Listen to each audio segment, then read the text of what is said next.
Nama saya Muhammad Jati dan yang saya banggakan kepada seluruh peserta yang telah hadir pada pagi hari ini.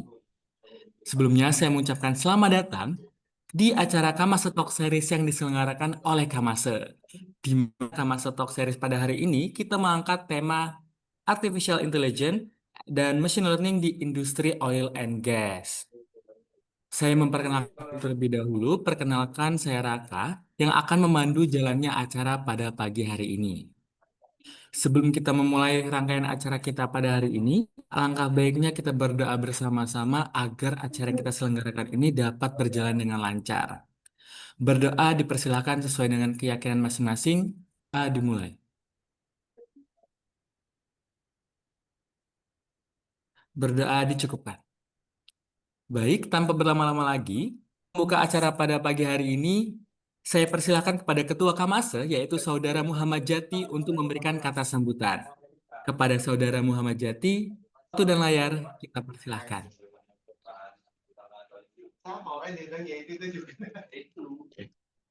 Assalamualaikum warahmatullahi wabarakatuh. Selamat pagi, Pak Febri. Ya, pagi. Selamat datang di kegiatan Kamase Talk Series. Kamase Talk Series ini merupakan kegiatan diskusi webinar yang menghadirkan berbagai macam ilmu dari narasumber di bidang tertentu.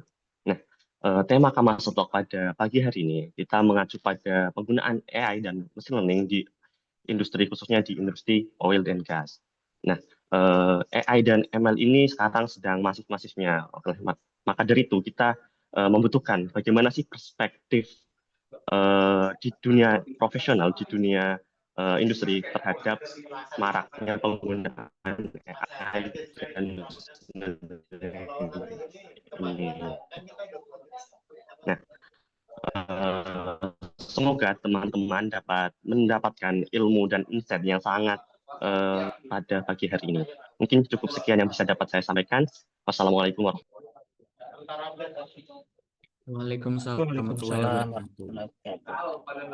Terima kasih kepada Mas Jati atas sambutan yang telah diberikan. Nah, mungkin langsung saja kita lanjut inti acara kita pada Kamase Talks hari ini, yaitu pemaparan materi terkait Artificial Intelligence dan juga Machine Learning in Oil and Gas. Kepada Bapak Febrita Kusuma Wardana, waktu dan layar kita persilakan. Oke, baik. Terima kasih rekan-rekan sekalian dari Departemen Teknik Nuklir dan Teknik Fisika Universitas Gadjah Mada. Terima kasih. Selamat pagi semuanya. Assalamualaikum warahmatullahi wabarakatuh.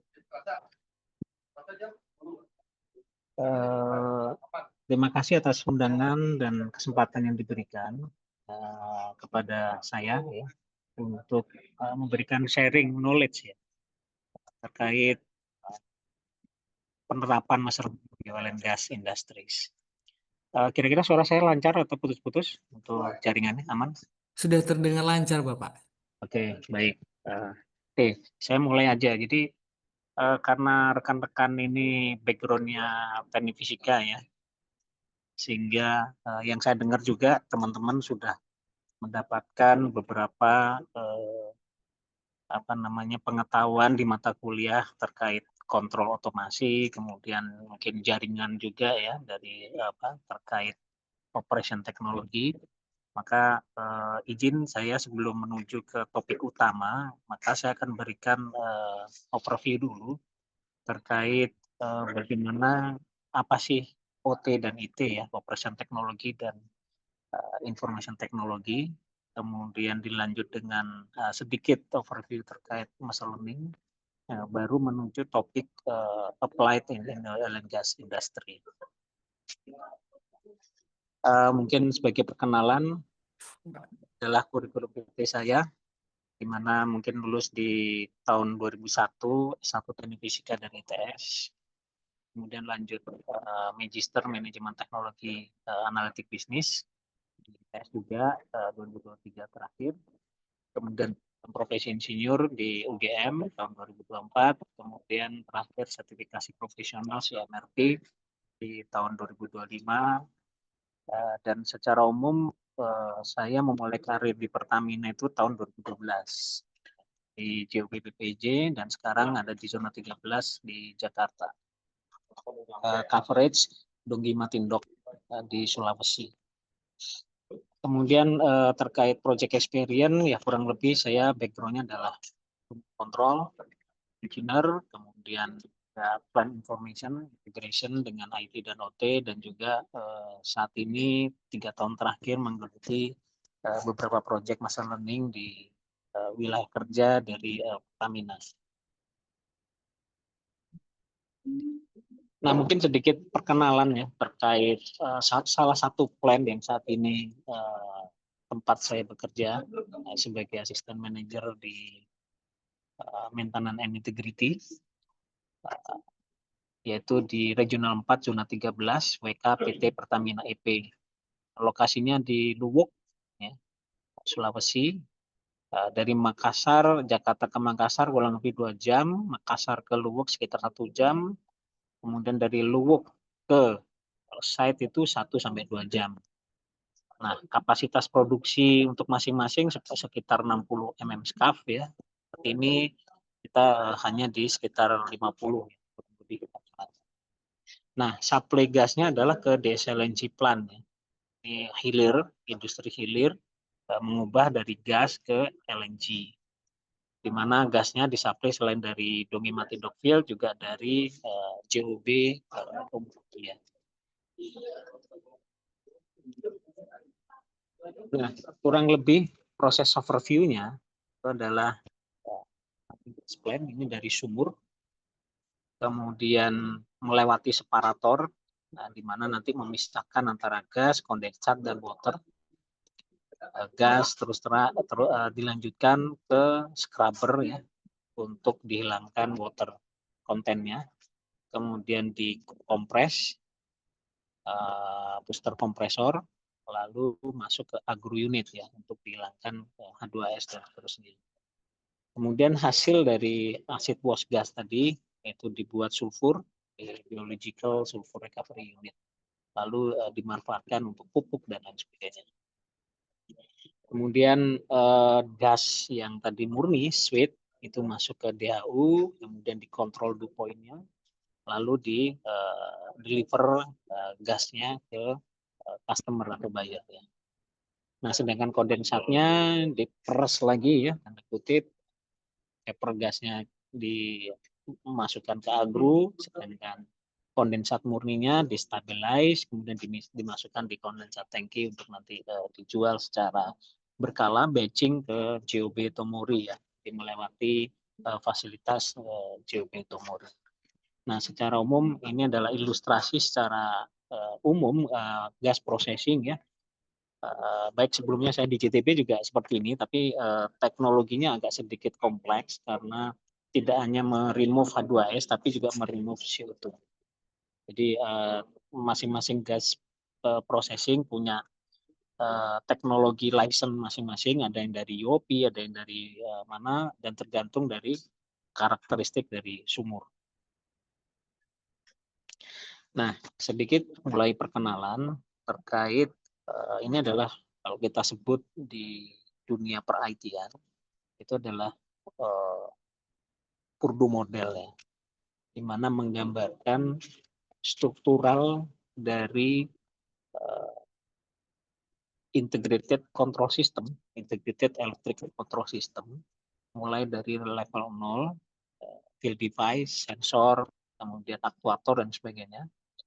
Kemudian dilanjut ke field controller ya, bisa berupa DCS maupun PLC.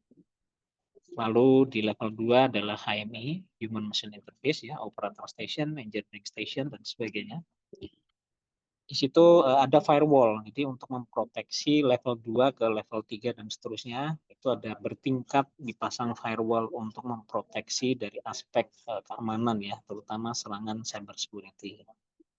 Lalu di level 2 sampai 3 ini ada beberapa kita sebut operation management, manufacturing operation management, MOM, di mana fungsinya adalah biasanya HMI remote, HMI client, kemudian ada beberapa aplikasi, terutama data historian, kemudian ada juga domain controller untuk mengatur IP address dari keseluruhan jaringan yang ada di OT, kita sebut operation teknologi.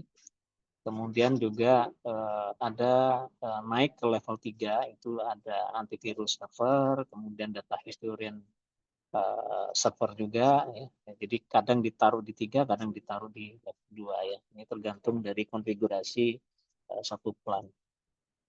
Kemudian ada firewall juga. Di sini adalah sebetulnya 3,5 ya. DMZ itu demilitarized zone, yaitu di mana ini adalah benteng terakhir dari operation teknologi. Jadi level 3 ke bawah ini adalah kita sebut operational teknologi. Jadi IT yang kita pasang, teknologi IT yang customize untuk sistem kontrol di lapangan di industri, terutama di oil and gas ya, karena mereka menganut standar ini. Nah, level 4 ini adalah business office, di mana kita dapat mengakses beberapa aplikasi yang ada di level 3, khususnya terkait data historian. Jadi di level 4 ini adalah managerial level atau business level, di mana dapat melakukan fungsi monitoring terhadap plan dari jaringan yang jauh, ya, wide area network. Jadi kalau 3 ke bawah itu rata-rata di site, sedangkan 4 itu bisa di site, bisa di Jakarta atau di luar negeri dan seterusnya, menggunakan backbone jaringan yang tersedia, yang private ya tentunya ya. Jadi bukan yang umum, bukan yang internet. Nah, nanti di level 4 ke atas ini baru ada firewall lagi, di mana salah satu pengaplikasiannya adalah dari SKK Migas itu mampu memonitor juga kondisi operasional di lapangan. Jadi mengakses beberapa server di level 4 untuk mengambil datanya untuk di-show di SKK Migas di Jakarta. Ini kurang lebih gambaran sistem jaringan yang bertingkat. Kenapa dibuat seperti ini? Karena memang sesuai standar yang ada, yang mampu memproteksi keamanan bertingkat supaya tidak ada serangan, ataupun kalau ada serangan maka kerusakan yang terjadi terisolir secara bertingkat mulai dari atas sampai ke bawah. Seperti itu. Jadi banyak cerita cyber attack ya kepada sistem kontrol OT ini, dan tentunya dengan standar ini diharapkan mampu mengisolir serangan cyber. Edukasi, disclaimer, saya nggak jualan Yokogawa, tapi karena di website umum sering kita jumpai, sehingga kita menyampaikan versi ini. Di mana kita mengenal kalau di sistem kontrol itu ada 2, BPCS, Basic Process Control System, dan SIS, Safety Instrumented System ya. Jadi Safety Control System. Di mana kalau kita lihat mulai dari kiri itu ada beberapa produk PLC yang terintegrasi ke SCADA, kemudian dari situ juga terintegrasi secara Modbus protokol ke DCS untuk diambil datanya. Juga ada beberapa MCC monitoring, MCC, jadi ini electrical control system yang biasanya dilakukan baik untuk monitoring atau kontrol switchgear di lapangan.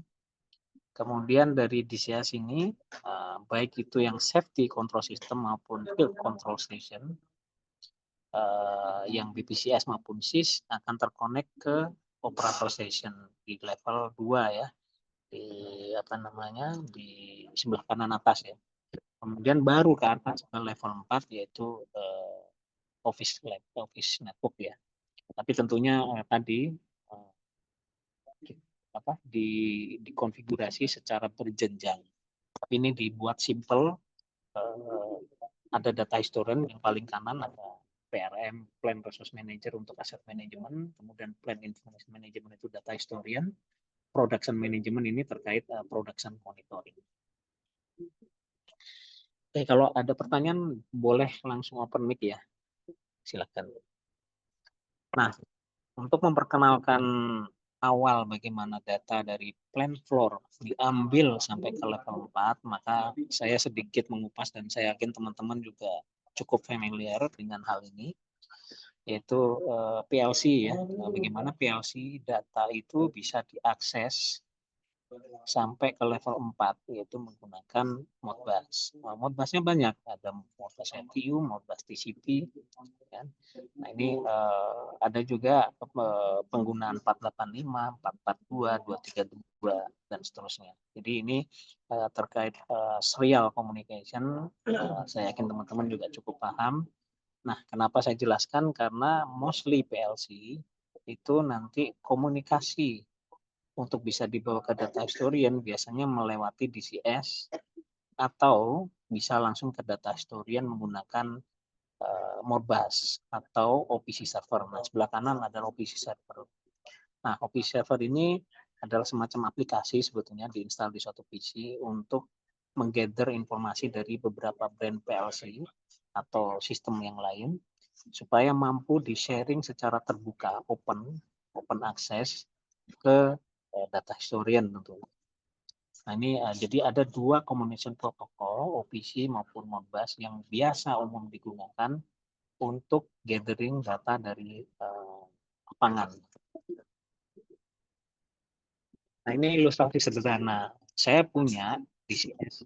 Nah, ini ya, Human Machine Interface yang menggambarkan kondisi dari booster kompresor. Nah, ada data vibrasi, ada data temperatur. Nah, dapat dari mana data ini? Data ini dapat dari sensor vibrasi, sensor temperatur. Di mana satunya dibawa ke BN 3500, Bentley Nevada ini, Vibration Monitoring System, yang temperatur dibawa ke PLC. Nah, dari PLC maupun BN 3500, itu datanya via Modbus atau via OPC itu tertransfer ke DCSIME. Nah, dari DCSIME baru kita register ke data historian di sebelah kanan. Dari data historian baru bisa kita manfaatkan lebih lanjut. Salah satunya adalah untuk visualisasi di level 4 maupun penggunaan machine learning.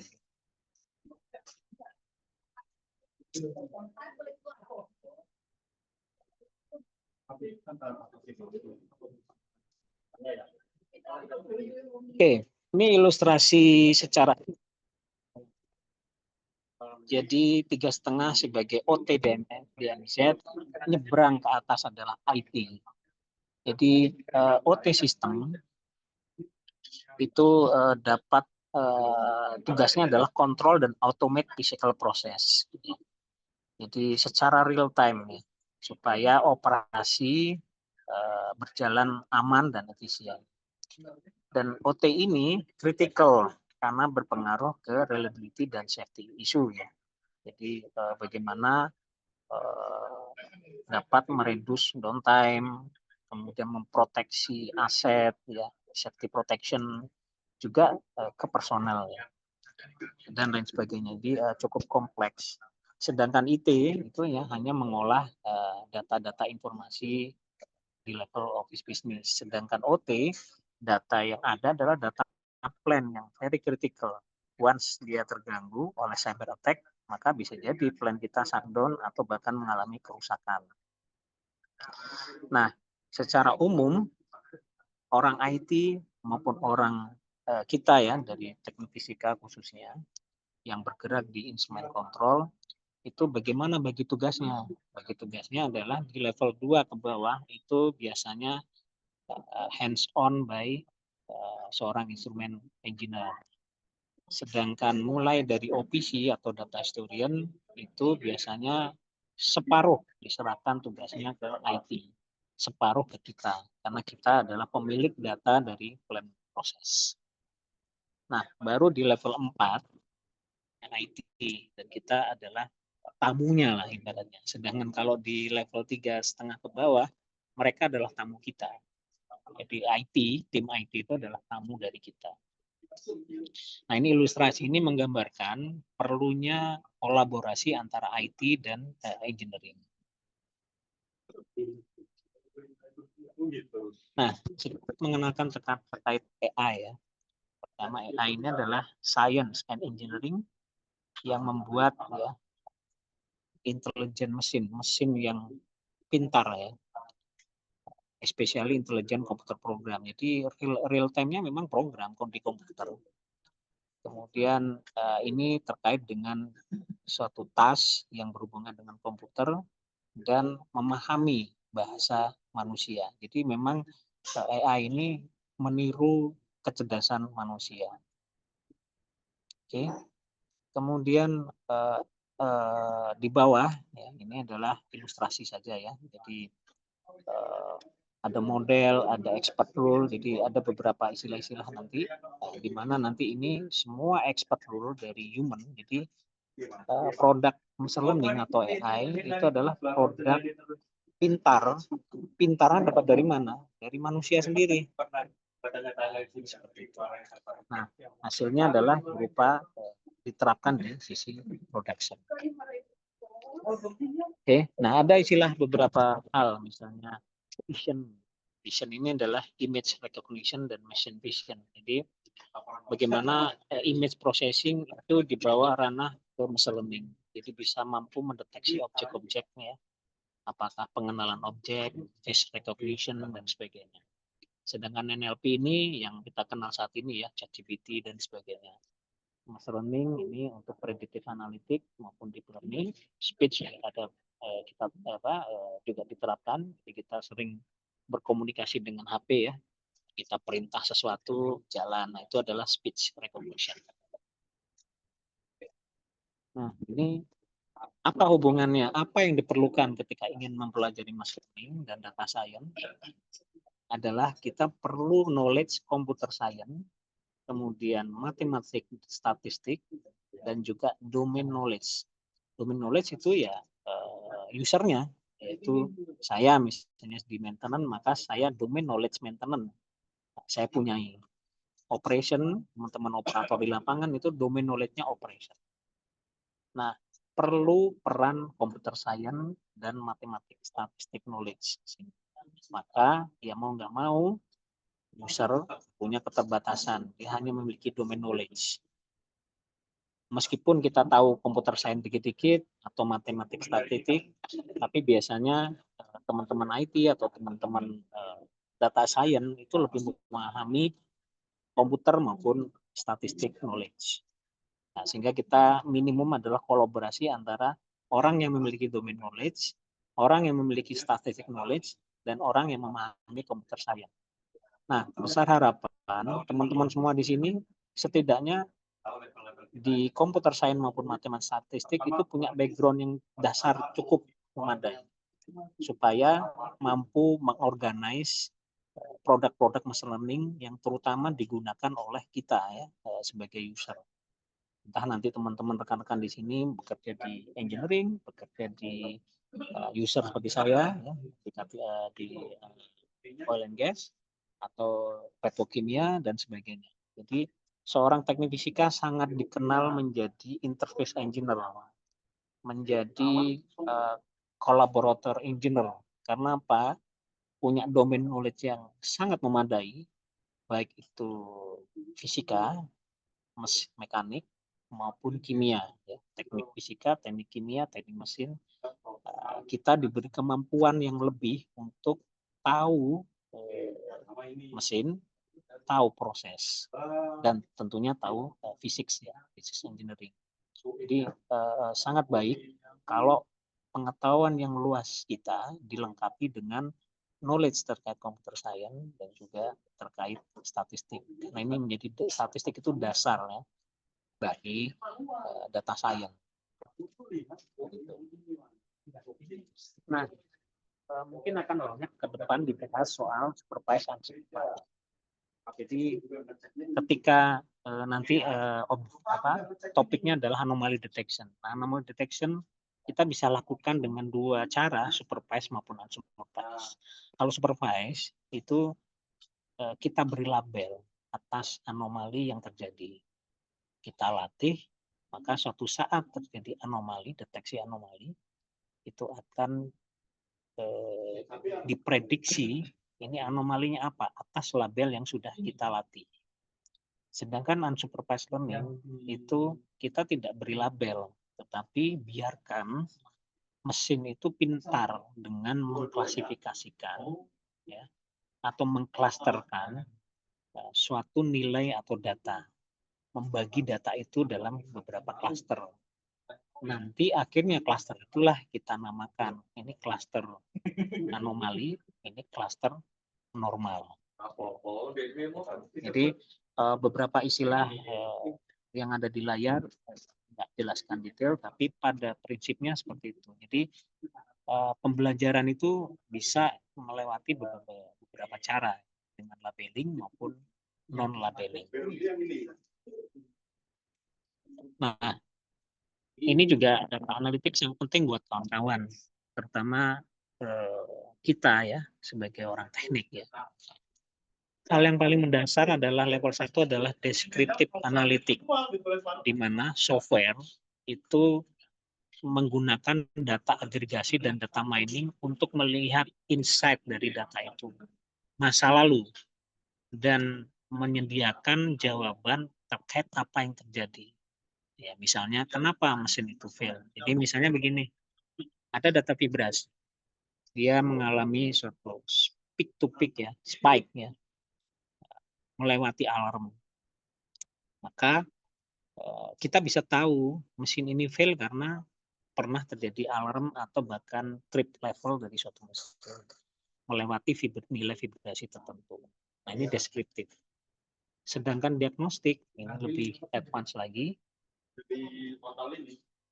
Contohnya adalah what event occur that lead to the machine failure. Jadi dia tidak hanya mendeskripsikan secara nilai atau parameter, tetapi dia bisa tahu apa saja yang mampu mengakibatkan mesin itu fail ya.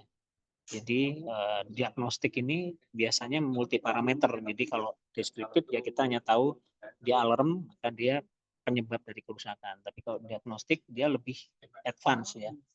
Itu. Nah, prediktif itu adalah memprediksi kapan mesin ini rusak.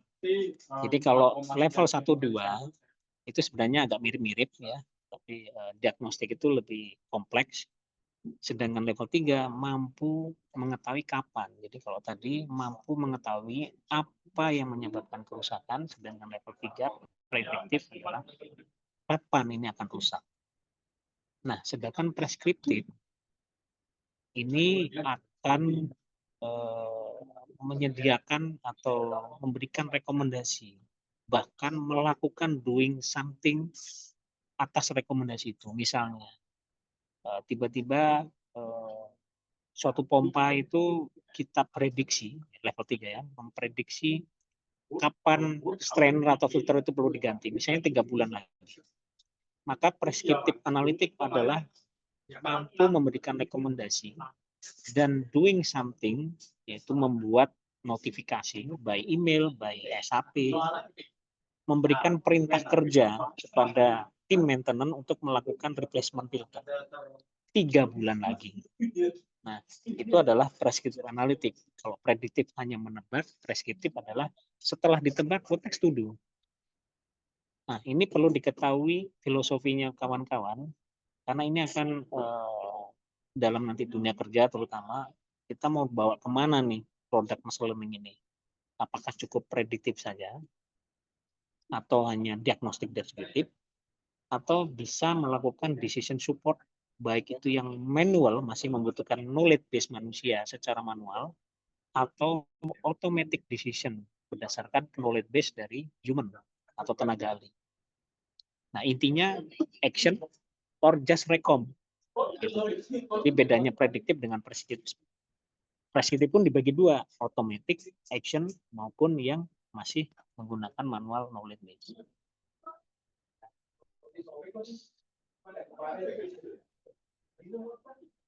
Oke, ini ilustrasi saja. Saya mungkin minta break habis 5 menit ini. Silakan kalau ada pertanyaan-pertanyaan bisa di chat. Nanti tolong bantu dibacakan. Kita diskusi singkat.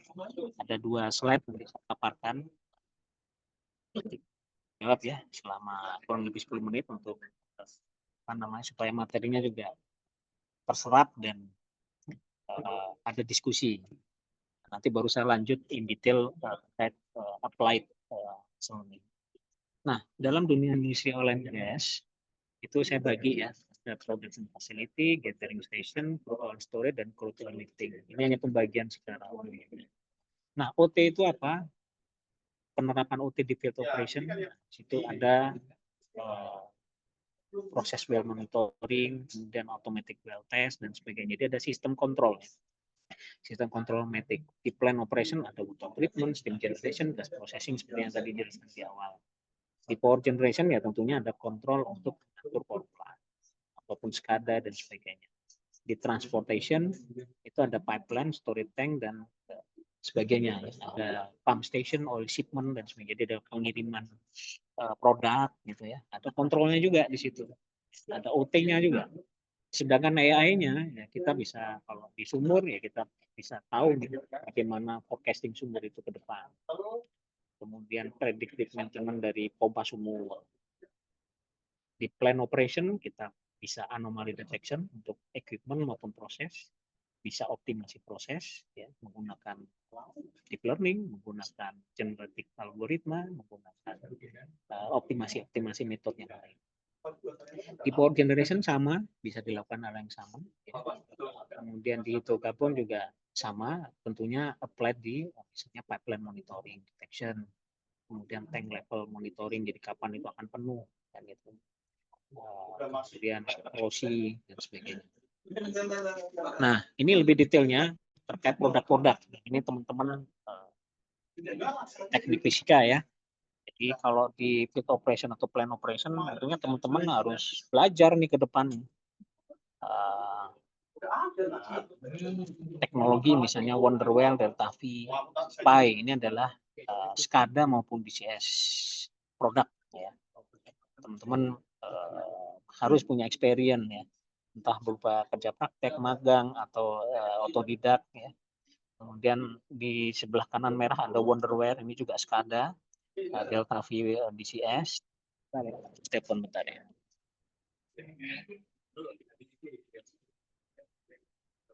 Bentar Mas ya, izin Mas.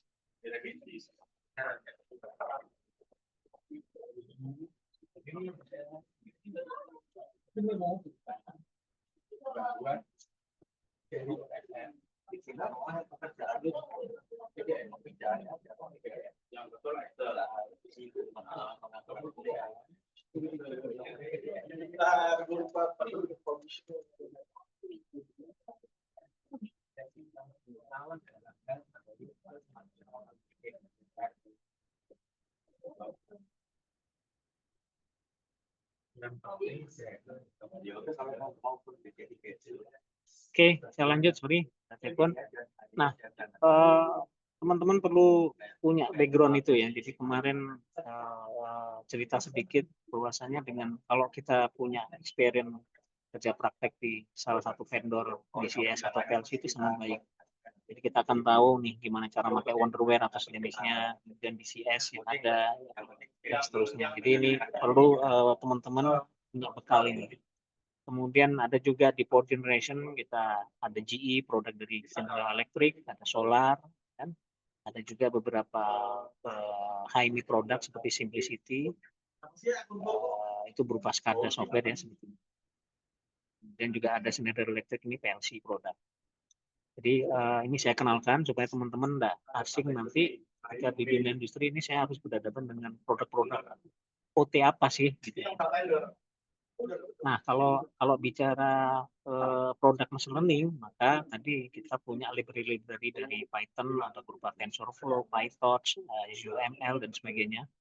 Kemudian di beberapa vendor juga menyediakan sudah ada ya, Spentek, AWS ya, sudah banyak machine learning di cloud ya, Azure juga sama gitu ya. Jadi ada beberapa memang produk machine learning yang di cloud maupun di on-premise. Nah, ini perlu teman-teman kenal juga sedikit. Nah, nanti terutama teman-teman yang bergerak nantinya di machine learning applied di industri.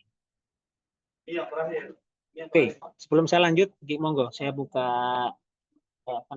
buka pertanyaan ya. Silakan. Saya izin mungkin sekitar 5 menit karena saya harus pindah lokasi ini. Saya izin kurang lebih 5 menit, tapi saya open mic.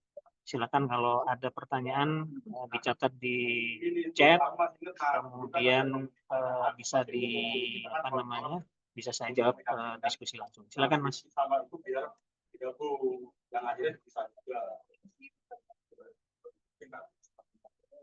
Baik, untuk Silakan. teman-teman yang ada di Zoom, apakah ada yang memiliki pertanyaan? Mungkin yang memiliki pertanyaan bisa langsung saja untuk menonaktifkan mic-nya, atau mungkin langsung aja untuk mengirimkan pesan di kolom chat.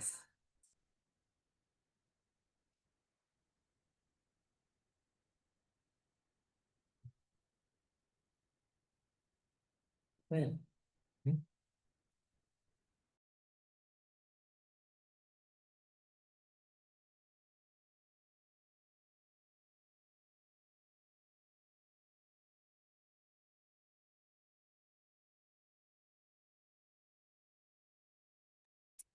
Baik, Bapak.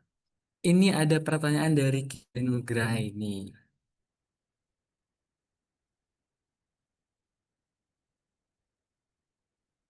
Ya, silakan dibacakan. Ya, untuk pertanyaannya adalah dari Kejenur Nugraha ini, permisi Pak, saya ingin bertanya, dalam industri biasanya artificial intelligence juga machine learning diterapkan di level apa, dan apakah di level SCADA atau DCS atau ada level lainnya Pak? Mungkin kepada Bapak Febri bisa menjawab.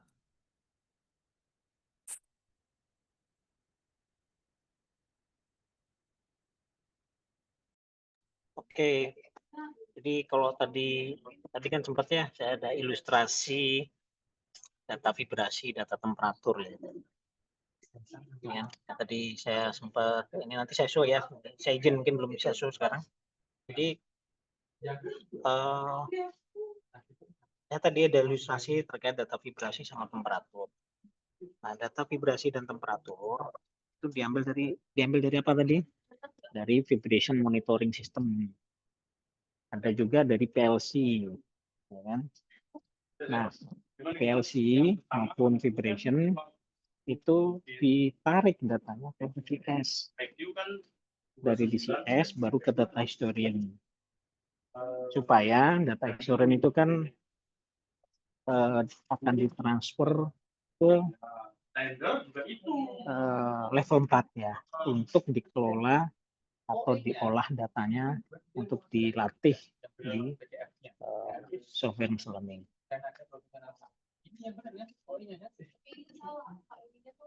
Oke, jadi menjawab pertanyaan itu dari ilustrasi yang ada tadi. Biasanya IML ini diterapkan di level apa? Ya bisa bebas di level standar, di CS bisa. Tapi biasanya saat ini kami masih taruh machine learning itu di level 4. Jadi makanya datanya harus kami bawa ke level 4, kemudian nanti diolah lebih lanjut untuk ditampilkan di level 4 atau di office level. Nah, teknologi saat ini dengan namanya Edge, IoT Edge ya. Jadi saat ini sangat memungkinkan machine learning itu diterapkan di level 3, di level 2. Langsung di situ. Nah, cuman memang secara praktek ini kurang umum, tapi bukan berarti tidak boleh. Jadi saat ini dengan edge teknologi, yaitu sebuah mini komputer yang industrial grade, itu bisa dipasang di PLC atau DCS di level 2, di mana punya kemampuan mampu melakukan proses machine learning di situ.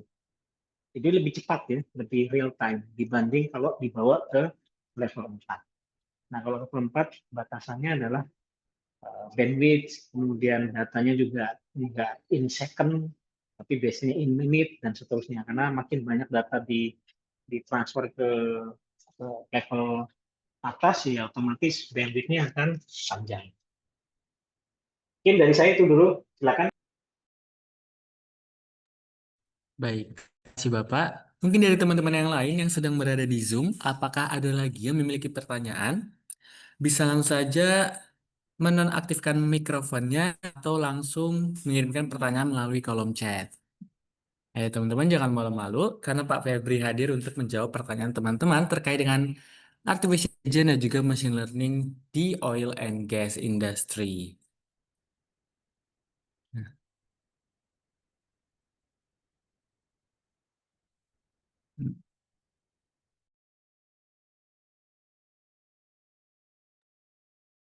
Oke, bagi teman-teman yang malu-malu bisa mengirimkan pertanyaannya melalui kolom chat saja, biar nanti yang membacakan pertanyaannya adalah saya.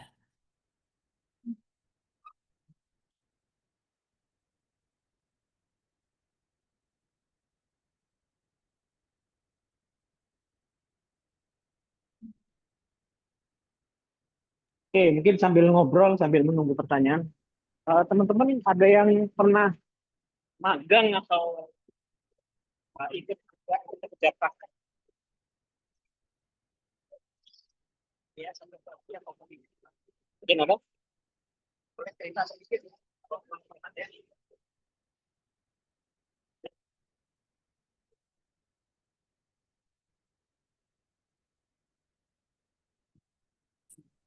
Oh, Bapak, ada pertanyaan Pak dari kolom chat nih, Bapak. Oke, ke tower ya, ke tower Mandarin. Iya, saya izin membacakan.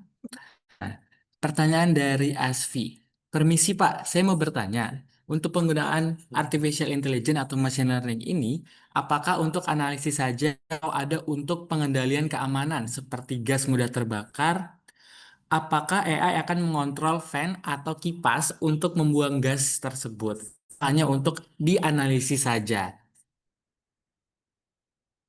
Oke, saya jawab ya, berdasarkan apa yang sudah saya lakukan ya, terutama di beberapa, boleh dimatikan tadi. Oke, terakhir beberapa waktu lalu, beberapa bulan lalu, tim kami dari maintenance dan gabungan dengan engineering melakukan pengembangan terkait penggunaan fuzzy logic ya. Di fuzzy logic itu adalah salah satu teknologi artificial intelligence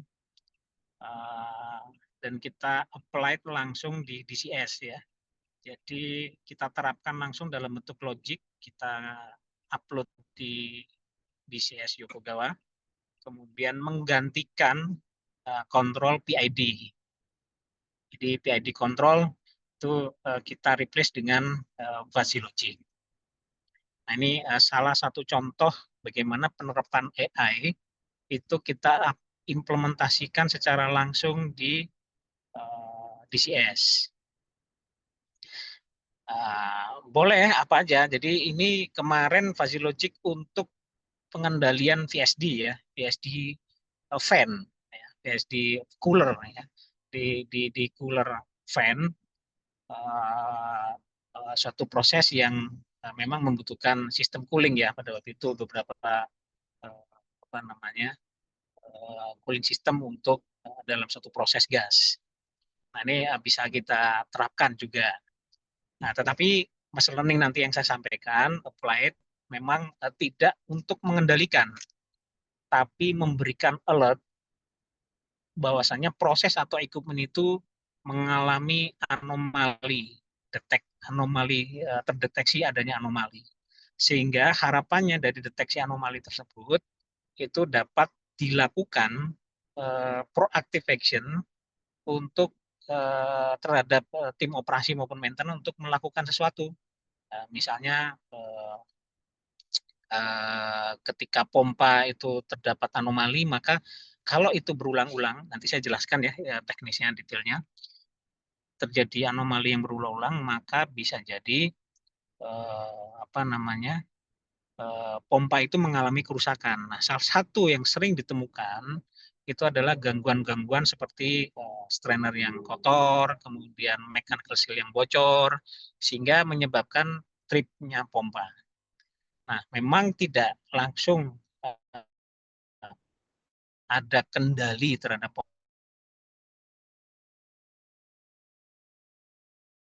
pompa itu, tetapi dengan sistem alert, awareness terhadap tim operasi maupun maintenance untuk doing something ya sebelum pompa itu mengalami kerusakan dan mengganggu produksi. Itu ya. Jadi bisa analisa, bisa langsung take action, bisa sangat memungkinkan ya. Tapi tentunya kalau bicara langsung take action, tentunya kita harus hati-hati ya.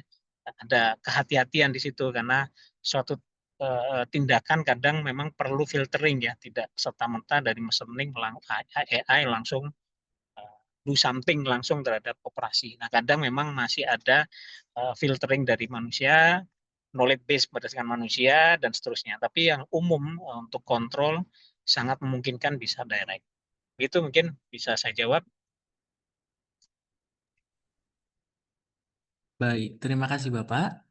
Untuk teman-teman yang lain, apakah ada yang bertanya lagi? Atau tadi terkait dengan pertanyaan Pak Febri nih kepada teman-teman, apakah sudah pernah ada yang mengikuti magang?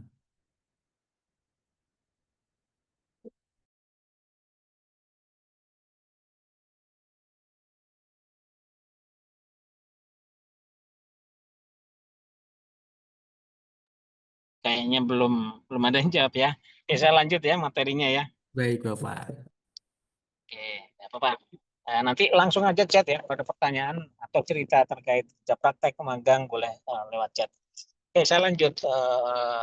Ini general dulu. Jadi penting saya sampaikan opportunity dan challenging penerapan machine learning di industri ya.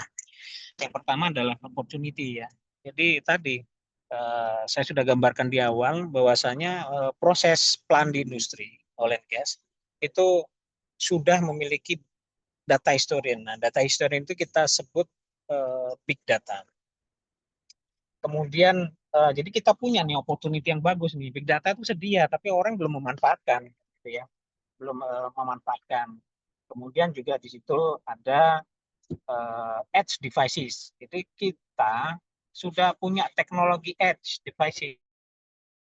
Edge itu tadi server mini yang ada di level 2 yang mampu mengolah atau memberikan action atau menganalisa berupa machine learning dan sebagainya itu bisa diterapkan di level 2 tidak di level 4 seperti yang saya lakukan. Tapi ini memang masih belum umum digunakan ya. Tapi itu ada bisa dipakai gitu kan. Kemudian yang kedua, operating a complex IT/OT integrated ya dengan network zone dan support real time data visualization and analytics. Jadi selain big data juga sebetulnya dengan sistem IT/OT yang sedemikian kompleks sebenarnya sudah menyediakan banyak hal berupa data analitik maupun visualization. Jadi di kami itu di kemarin di JTB itu ada engineering sorry apa namanya energy monitoring. Ada juga aset optimization, aset monitoring, aset management sistem yang dimana bisa mampu mendeteksi mana transmitter, mana valve yang kondisinya rusak, fault dan sebagainya. Jadi mampu mengalibrasi secara remote juga, gitu ya. Jadi teknologi OT sangat kompleks ya, sangat sedia banyak hal, baik itu berupa analisa, berupa action terhadap devices, field instrument dan seterusnya. Kemudian yang ketiga, implementation and utilization smart solution with automation, IML, advanced control dan sebagainya tadi. Jadi kita bisa kita punya opportunity yang sangat banyak untuk menerapkan AI/ML ini di mau level tadi ya 1, 2, 3 bahkan 4 ya. Tentunya lebih fleksibel di 4 gitu ya. Artinya teman-teman IT bisa kolaboratif, tapi kalau di level 2, 3 nih teman-teman IT itu agak canggung ya karena langsung berada di level OT. Jadi apa manfaat dari penerapan ini? Tentunya dampaknya terhadap safety, availability, reliability, dan integrity dari equipment atau produksi. Jadi opportunity kita sangat terbuka lebar. Jadi peran kita sebagai teknik fisika itu punya lahan yang sangat luas untuk melakukan implementasi baik itu machine learning atau AI yang optimasi khususnya ya karena kita bergerak di situ di teknik fisika ya optimisasi proses. Yang kedua juga bergerak di prediction pompa, prediction failure terhadap instrumentasi, kontrol valve, pipeline dan sebagainya. Ini ranahnya kita nih semua nih, teman-teman teknik fisika. Ya. Tentunya bekal-bekal tadi data science, statistik, computer science itu kalau bisa kita memiliki meskipun sekedar basic ya. Jadi kita pernah menerapkan beberapa studi case terkait machine learning, pernah kita menerapkan jaringan, pernah kita menggunakan program-program IT, meskipun tidak in advance. Nah, tantangannya apa? Ya, tentunya manage and maintaining big data dengan backup restore. Jadi karena banyak data, tugas seorang instrument control engineer tentunya melakukan backup and restore ya terhadap big data yang sudah ada. Ya, perlu storage, perlu kolaborasi dengan IT. Kemudian teknologi selection, protokol komunikasi dan sebagainya, cyber security tadi yang saya sampaikan, bahwasanya kita perlu memperhatikan bagaimana mengambil data dari platform. PLC kita pakai brand apa? Komunikasinya apa? Apakah Modbus? Jangan-jangan bukan Modbus, ada CAN bus, ada Profibus, ada macam-macam komunikasi protokol. Nah, kita perlu ketahui dan kita perlu tahu how to manage, how to getting the data to data historian. Kemudian yang ketiga adalah teknologi awareness. Jadi tentunya ternyata tantangan kita di industri apapun, baik khususnya oil and gas, itu knowledge people itu sangat penting karena tidak banyak orang mengetahui machine learning, padahal this is the feature of teknologi ya machine learning saat ini. Nah, sebelah kanan bawah kita sampaikan banyak opportunity secara teknologi machine learning, ada failure detection, ada computer vision, ada robot processing automation dan visualization BI ya. Itu sangat kita bisa utilize kalau kita mampu belajar mengembangkan diri sebelum lulus, kita coba 1-2 hal di seperti yang ada di slide, sangat baik buat kita untuk bekal bekerja. Ada forecasting juga, kita tahu kapan statement replace, filter di replace, ya kan? Dan seterusnya. Oke. Nah, ini contoh opportunity dan challenging yang teman-teman bisa capture, bisa pelajari, bisa implemented meskipun levelnya prototype data. Nah, tapi ini jadi bekal teman-teman untuk bisa siap di dunia kerja. Nah, ini ilustrasi bahwasanya tadi bagaimana data itu harus memang di digitization. Digitization itu adalah membawa itu dalam nilai digital kan, masuk ke DCS, masuk ke PLC, itu digitization dan digitalization. Okay. Nah, ketika kita sudah bawa data-data digital itu ke data historian, maka kita bisa melakukan transformasi digital. Kita bisa olah, kita bisa manage, bisa analitik, bisa doing something. Jadi apa namanya, 3 hal ini sangat penting ya dalam hal implementasi. Oke, saya lanjut. Nah, ini ilustrasi terkait use case yang akan saya ceritakan. Bahwasanya ada judul lead ya, leading equipment anomaly detection, yaitu bagaimana mendeteksi anomali pompa. Nah, sistem arsitekturnya seperti yang di tengah ya, ada DCS PLC, ada OPC server, ada data historian. Dari data historian akan diolah di level 4 dalam bentuk software-software aplikasi, baik itu Python, BI, Outlook, atau Talent. Nah, di mana ini fungsinya adalah untuk deteksi anomali dan alerting system. Nah, ilustrasi seperti ini. Nah, kemarin Leeds itu sudah mendapatkan banyak achievement, mulai dari SKK Migas Egerton, kemudian tingkat inovasi di Pertamina IT, kemudian Pertamina Upstream, juga sudah di-sharing ke international conference di IPA dan SPE. Nah, jadi teknologi ini memiliki achievement dan sudah di acknowledge baik di nasional maupun internasional. Nah, ini ilustrasi dari sistem leads ya. Jadi di proses H2S removal itu ada 6 pompa sebenarnya, Alpha Bravo 11, 27 dan 25. Nah, ternyata pompa ini sangat kritikal, memegang peran penting dalam operasional H2S unit removal ini. Nah, ketika terjadi anomali dan kita biarkan, maka pompa bisa mengalami kerusakan, misalnya seal bocor. Nah, akibat dari seal bocor terjadi trip, ya, pompa ini mati tiba-tiba dan total shutdown terjadi. Nah, tentunya ini menjadi kerugian dari suatu proses plant. Nah, kita lakukan root cause analysis, ini juga penting, ilmu kawan-kawan juga perlu tahu nih, root cause analysis banyak metode. Ada fishbone, ada 5Y, ada Y3, ya, ada sebagainya, ya, ada FMEA dan sebagainya. Nah, saya menggunakan fishbone. Jadi terhadap aspek tools, metode maupun enviro maupun man, kita telusuri kira-kira faktor mana yang paling dominan. Ya. Nah, dari faktor dominan maka kita selesaikan kira-kira faktor tersebut solusinya apa. Jadi kalau misalnya faktor itu belum ada alat deteksi anomali, maka kita ciptakanlah suatu sistem machine learning yang mampu mendeteksi anomali. Nah, metodologinya apa? Ya, dengan melakukan tadi gathering data dari RPIS. RPIS itu adalah data historian, dari field, lalu ke OPC, lalu ke data historian, kemudian dilakukan web scraping terhadap data historian tersebut, lalu di tes di machine learning engine yang sudah dibuat. Nah, ada beberapa parameter terkait. Jadi kita harus knowing ya, knowledge base ini, berdasarkan knowledge base. Ini parameter apa sih terkait pompa, reliability? Oh, ada parameter temperatur, pressure, arus, dan sebagainya. Nah, kita gather semua data itu. Kita tarik, pastikan ada di data historian. Kemudian kita lakukan tadi ya, gathering data mulai dari penggunaan aplikasi-aplikasi visualisasi, Python, Talent, tadi SQL database, dan sebagainya. Ya, kita integrasikan itu sistemnya. Kemudian ini juga data capturing ya, tadi alurnya seperti tadi.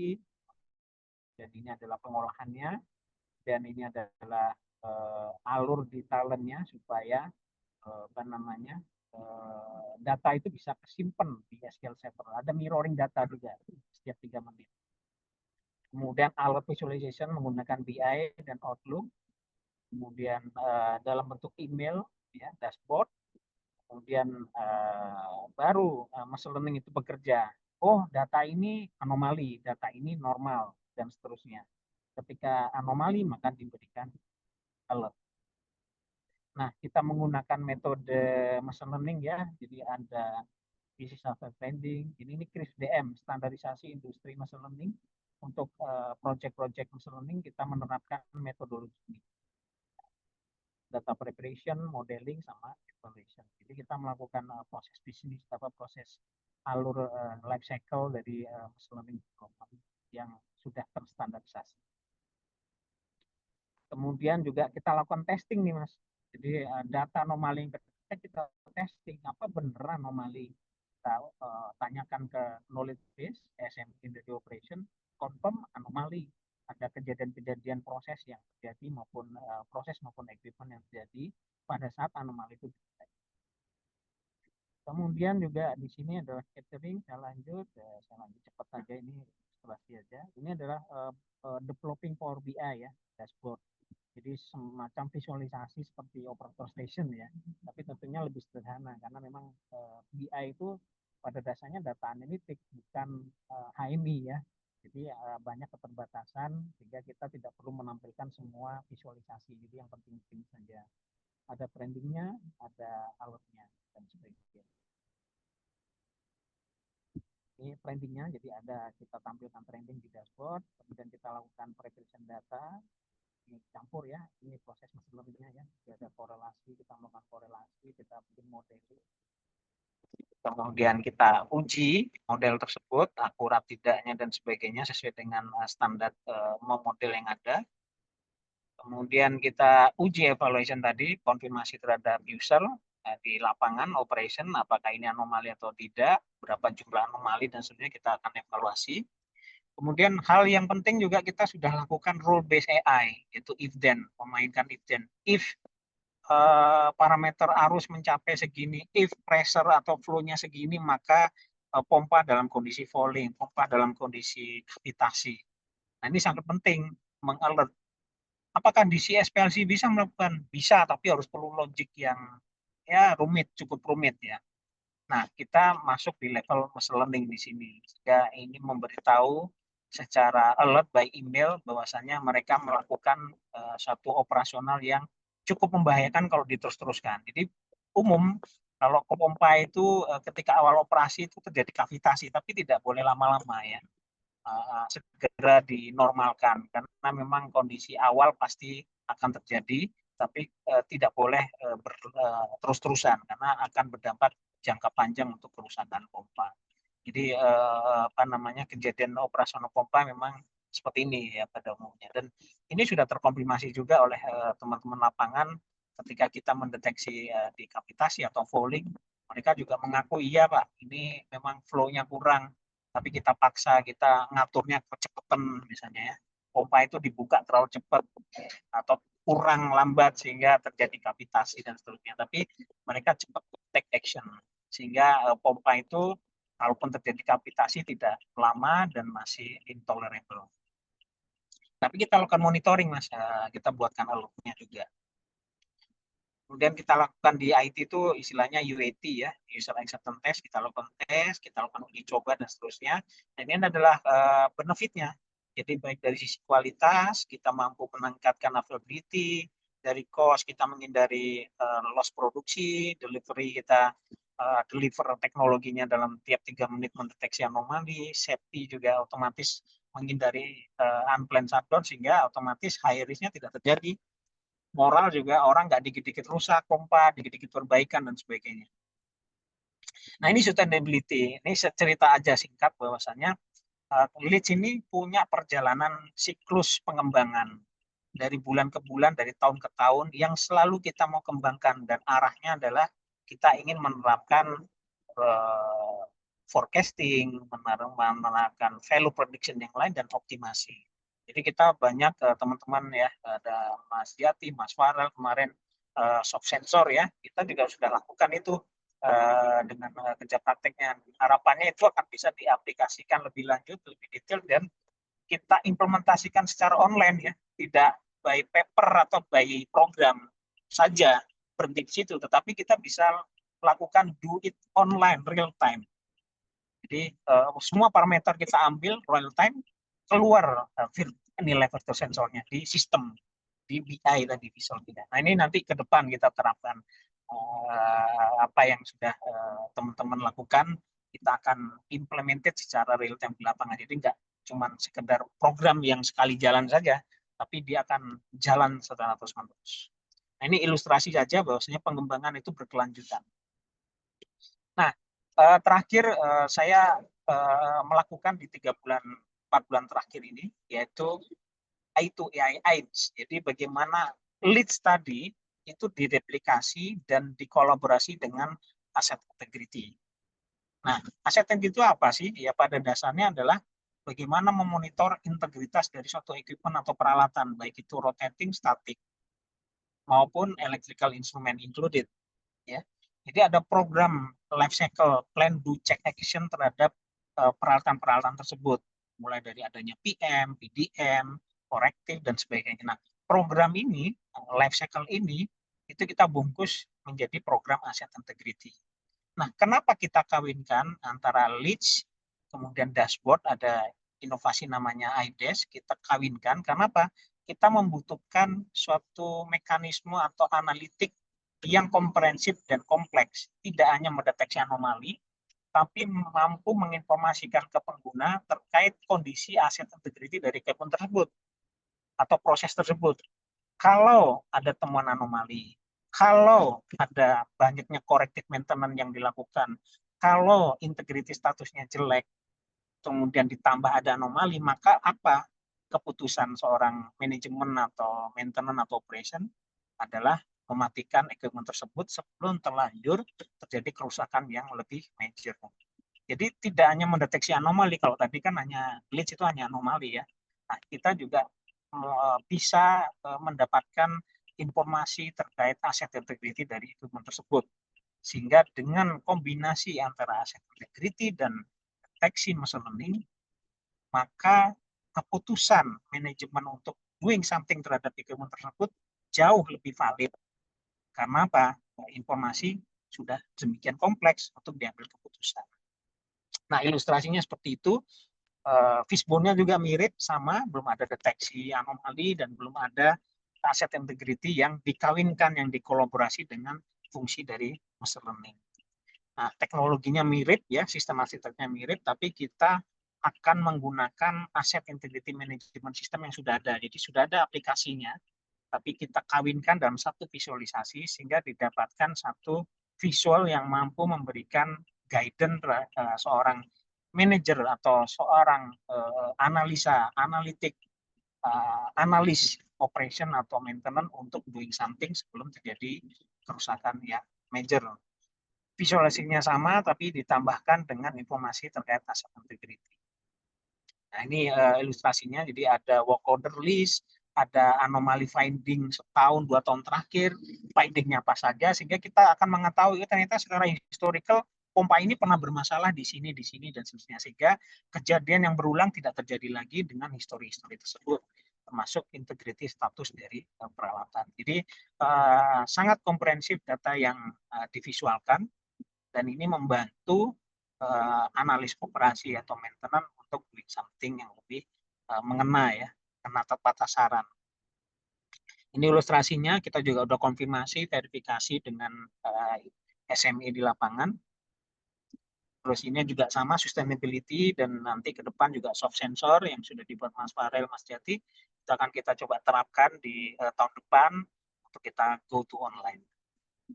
Mungkin itu aja Mas Farel dan rekan-rekan. Jika ada pertanyaan silakan langsung open mic.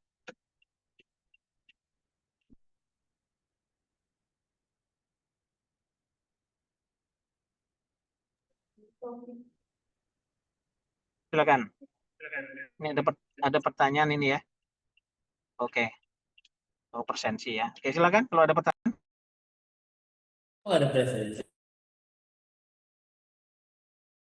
Baik, teman-teman yang mungkin yang sedang berada di Zoom, yang memiliki pertanyaan bisa langsung saja untuk menonaktifkan mikrofonnya atau langsung mengirimkan pertanyaan tersebut di kolom chat. Apakah teman-teman ada pertanyaan?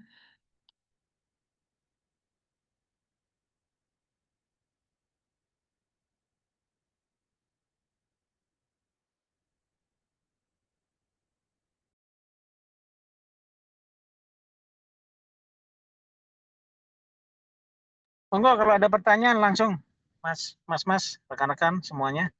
Open mic aja langsung, nggak apa-apa. Kita diskusi saja, bebas.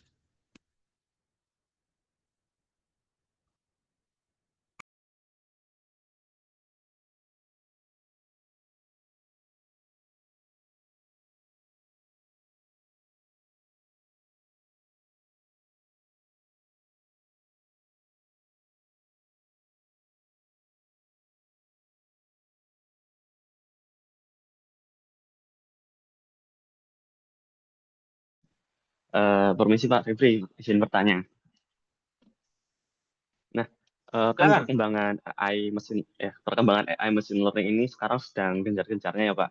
Nah, sekiranya kan dan AI ini sudah merambah ke berbagai macam bidang, salah satunya di bidang industri di oil and gas ini. Sekiranya untuk kedepannya bakal sampai di tahap apa sih AI dan machine learning ini bisa mempengaruhi di dunia industri seperti itu Pak? Apakah itu akan nanti meningkatkan efisiensi dari si produksi, ataukah bisa mengurangi, bisa dibilang kayak pekerja yang hands on langsung bisa, atau sampai di tahap apa sih Pak AI dan machine learning ini bisa mempengaruhi bidang industri ini? Ya, maksudnya kalau machine learning diterapkan terus orangnya berkurang gitu ya, Mas? Maksudnya tadi ya? Ya mungkin kurang lebih seperti itu Pak. Apakah bisa meningkatkan produksi dari plan atau dan lain sebagainya Pak? Bisa sampai di tahap apa machine learning ini bisa mempengaruhi industri, khususnya di industri oil and gas? Berita ya. Oke, sebentar ya Mas ya.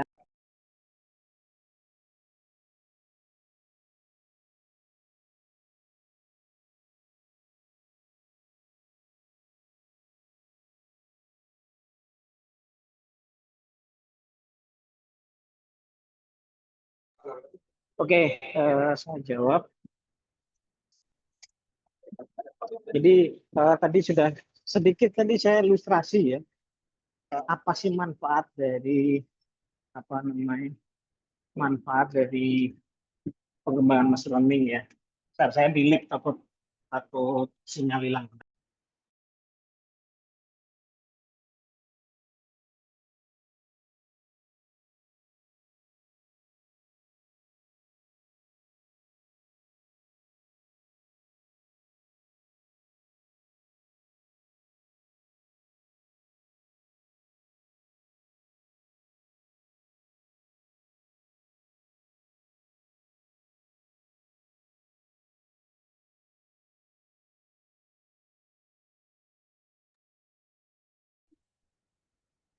Untuk teman-teman yang memiliki pertanyaan, mungkin bisa saja mengirimkan pertanyaan melalui kolom chat.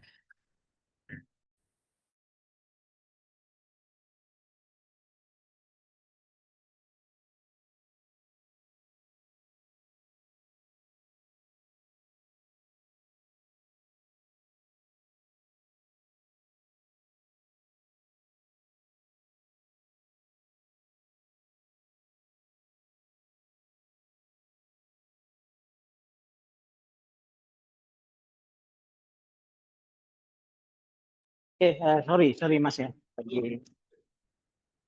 Ini. Ini atau ini?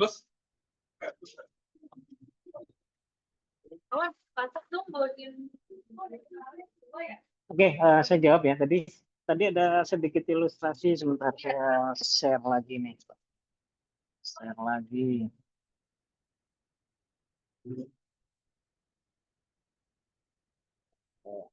Saya share yang tadi ya.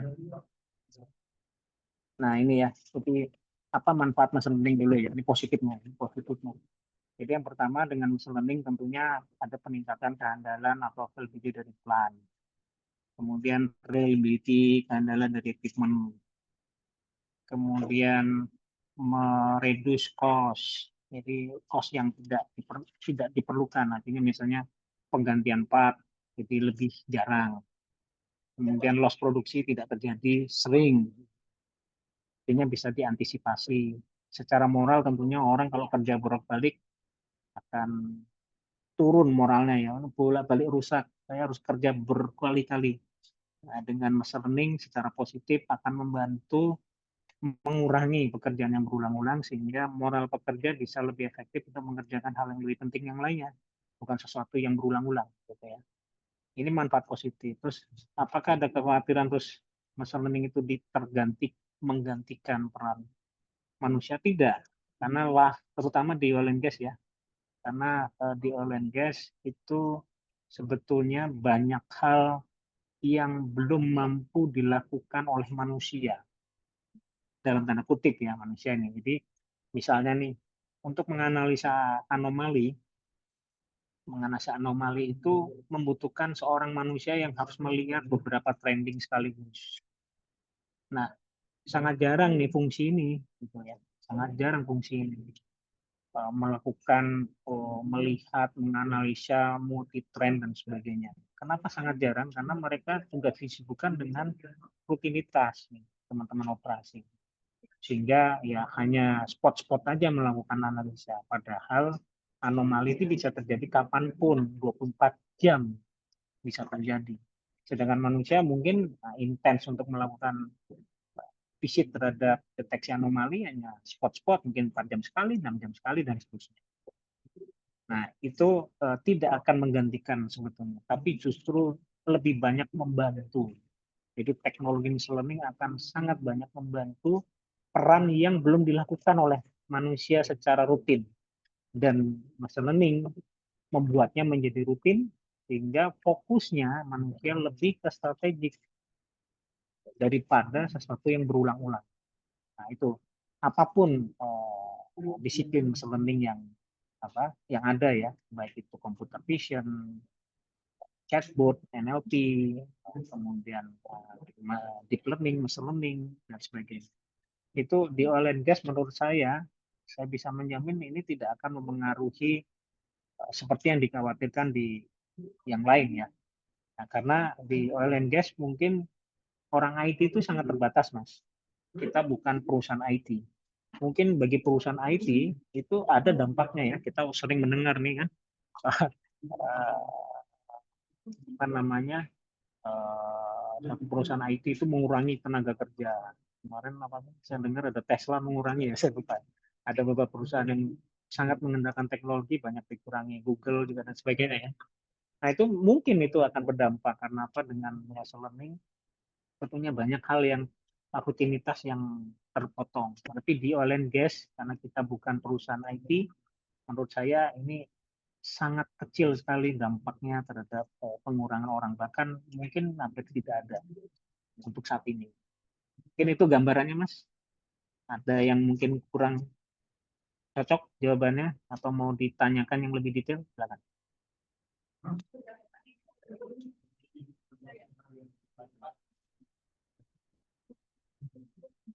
Baik, Pak, cukup menjawab.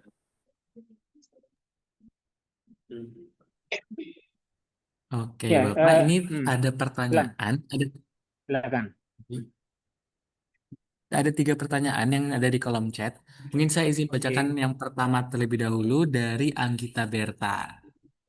Izin bertanya, Pak, sebagai mahasiswa, kadang saya merasa minder kalau melihat dunia industri teknologi seperti artificial intelligence dan juga machine learning. Karena hal ini tuh terlihat sangat rumit dan persaingannya sangat ketat. Nah, saran apa yang bisa Bapak berikan agar bisa tetap percaya diri dan berani bersaing di dunia industri berbasis teknologi seperti ini, apalagi penerapan di bidang oil and gas? Oke, simpelnya duit, kalau saya ya, do it now or nothing at all. Dilakukan sekarang daripada tidak sama sekali. Jadi caranya saya pikir teman-teman juga udah punya komunitas di dalam ya. Ini ada komunitas apa, sharing session seperti ini sangat baik. Maka kita bisa nih mulai dari ini. Misalnya teman-teman boleh aja nanti mengundang lagi saya. Jadi kira teknis detailnya seperti apa, atau mengupas apa yang dikerjakan Mas Farel nih sama Mas Jati. Nanti kita belajar bareng-bareng. Teman-teman kurangnya di mana? Belum belajar apa? Oh, saya belum belajar Python. Ayo kita mulai belajar Python.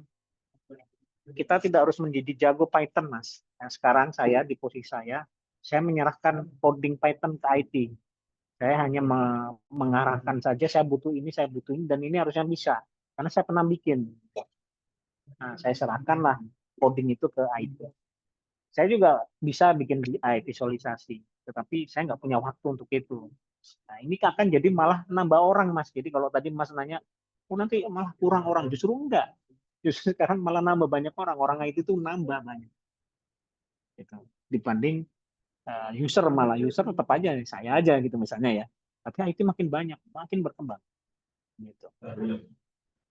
Ya, ini contoh ilustrasi. Jadi apa yang harus dilakukan? Ya, lakukan sekarang daripada tidak sama sekali. Caranya gimana? Ya, caranya dengan banyak-banyak belajar, sharing, kemudian kolaborasi, kemudian lakukan pembuatan prototipe langsung, belajar dari banyak sarana sekarang di YouTube, kaggle.com, itu banyak sarana untuk belajar. Jadi gimana percaya diri? Sebetulnya percaya diri itu datang saya ya. Ini juga industri. Itu adalah dengan satu modal, berani memulai satu, yang kedua berani salah, berani keliru. Jadi saya dulu confidence saya tinggi, itu pernah mengalami namanya men-shutdown plan, Mas dan Mbak sekalian ya. Jadi dengan kita men-shutdown plan ada dua, kita makin nggak berani atau makin berani.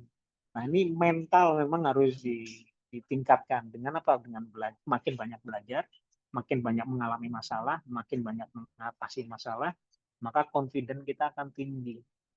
Jadi saran saya, ayo kita mulai. Saya welcome aja, teman-teman mau kerja praktek bagi junior-juniornya Mas Farel ya terutama ya. Mau kerja praktek kita terima, kita belajar bareng-bareng, kita develop bareng-bareng. Nanti situ nanti akan teman-teman dapatkan sendiri confidence level. Belajar automation bagi yang belum, silakan itu ya. Mau belajar dari mana automation? Teman-teman nggak perlu punya PLC, Mas, Mbak. Beli aja Arduino. Saya yakin teman-teman juga udah di lab ya, gencar di situ. Tapi modal aja sendiri, beli Arduino sendiri, ESP32 sendiri, belajar di situ, terapkan machine learning, fuzzy juga bisa di situ. Gitu. Mulailah dari hal yang kecil, karena tidak selalu kita harus dari yang besar. Kalau tadi saya contohkan, ada teman-teman kerja praktek nggak di Honeywell, di Ogawa? Oh, nggak ada, misalnya. Terus kesempatannya kecil dong. Enggak juga. Anda bisa belajar machine learning di apa namanya automation di mana di Arduino ESP32 bisa kok. Nggak harus ke vendor kerja praktek. Main-main jaringan, main-main Python, nggak harus kita kerja praktek machine learning khusus seperti Mas Marel, Mas Jati ya. Bisa juga belajar dari Mas Marel, Mas Jati atau ikut sharing knowledge, ikut acara di mana, ikut langsung terjun mengembangkan atau membuat sesuatu bebas.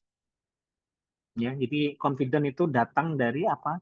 Datang dari mulai belajar, mulai mengerjakan sesuatu, berani salah, berani keliru, dan seterusnya. Mungkin itu. Boleh lanjut pertanyaan selanjutnya?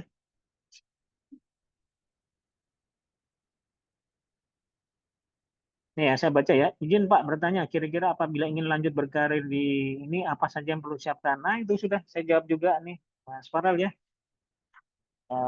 Jadi, apa yang perlu disiapkan?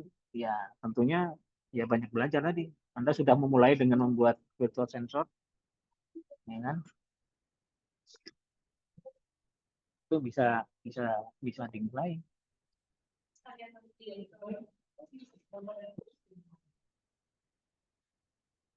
Oke, itu ya.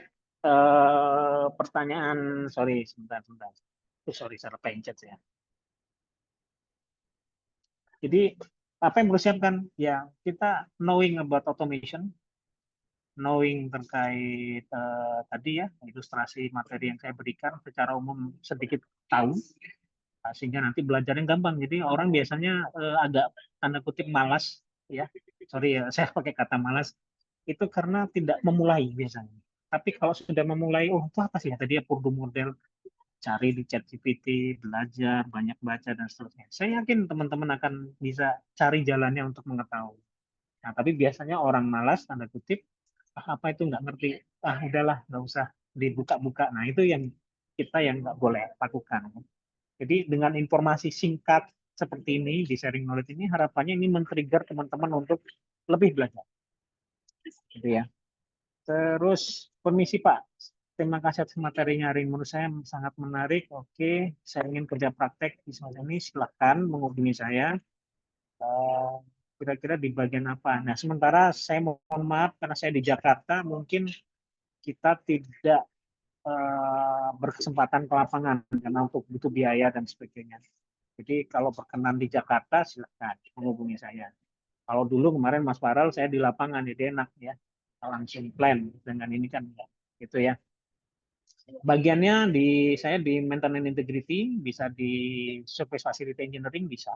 Jadi bisa dua tempat itu. Silahkan, nanti menghubungi detailnya ke saya ya.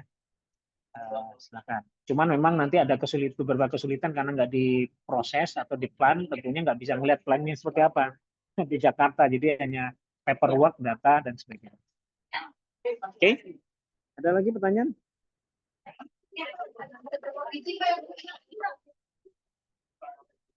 Baik, untuk teman-teman yang lain, apakah masih ada yang memiliki pertanyaan?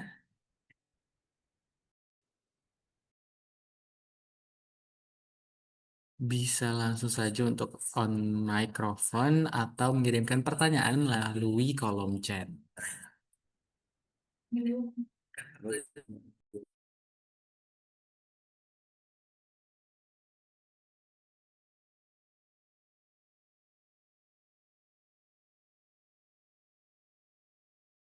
Oke, nanti Mas Farel bisa share nomor saya ya, Mas Farel ya. Kalau ada yang mau menghubungi detail, silakan aja bebas.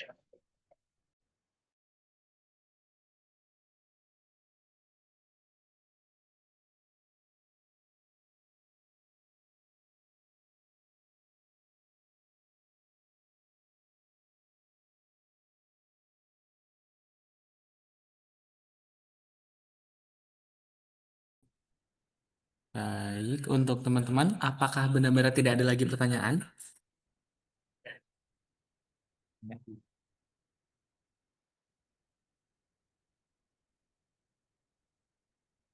Oke, sepertinya sudah tidak ada lagi. Mungkin Pak Feb, apakah ada lagi yang ingin disampaikan? Ya cukup saya Mas. Detailnya silakan kontak-kontak aja ya. Saya cukup. Baik, Bapak.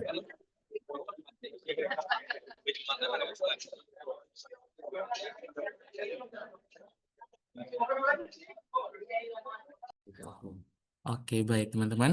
Karena tadi sesi tanya jawab kita sudah selesai, sudah kita laksanakan. Untuk itu kita akan melakukan sesi dokumentasi terlebih dahulu. Untuk teman-teman yang ada di Zoom meeting kali ini bisa mungkin untuk mengaktifkan kameranya agar kita bisa melakukan sesi dokumentasi.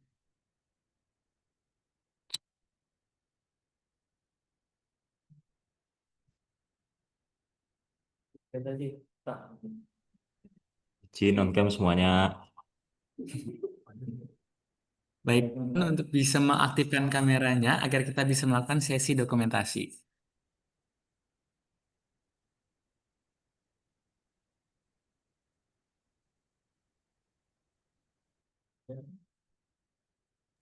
Oke, udah rame. Izin saya screenshot.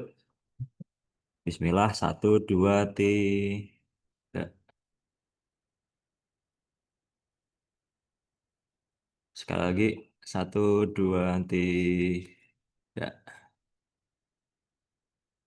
Oke, sampun. Baik, dengan selesainya sesi dokumentasi, untuk itu mungkin saya izin untuk melakukan sesi penutup nih teman-teman. Hadirin yang saya hormati, kita telah sampai di penghujung acara Kamase Talk Series dengan tema Artificial Intelligence dan juga Machine Learning di industri oil and gas. Saya mengucapkan terima kasih banyak. Terima kasih sebesar-besarnya kepada teman-teman semua dan juga kepada narasumber kita yaitu Bapak Febri karena telah hadir dan juga memberikan pesannya dan juga pengalamannya kepada kita semua sehingga kita bisa mendapatkan ilmu-ilmu baru yang juga tentunya bermanfaat. Semoga ilmu yang kita peroleh hari itu dapat memberikan manfaat dan memperluas wawasan kita semua. Saya juga berharap acara ini dapat semakin mempererat tali silaturahmi kita antar alumni Kamase. Dengan demikian, Kamase Talk Series hari ini resmi saya tutup. Untuk itu, terima kasih atas perhatian dan partisipasi teman-teman semua. Sampai jumpa di kegiatan-kegiatan Kamase Talks berikutnya. Selamat pagi dan salam sukses untuk kita semua. Assalamualaikum warahmatullahi wabarakatuh. Shalom, Om Santi, Santi, Santi Om. Namo Buddhaya dan salam kebajikan untuk kita semua. Terima kasih teman-teman. Terima kasih. Terima kasih semua.